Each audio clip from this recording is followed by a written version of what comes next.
त्याला जेवढी जानकर साहेबांना मतं पडली आहेत तेवढीच माणसं, त्यापेक्षा जरा जास्त माणसं इथं आज उपस्थित आहेत। त्यामुळं जानकर साहेबांचं कौतुक आहे की जानकर साहेबांनी हा लढा आता हातात घेतलेला आहे।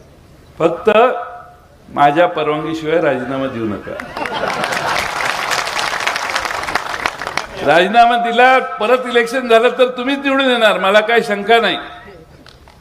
पण सरकारने कबूल करावं, हो आम्ही इथं बॅलेट पेपरवर निवडणूक घ्यायला तयार आहे, मग राजीनामा देऊ आपण, काय प्रॉब्लेम नाही।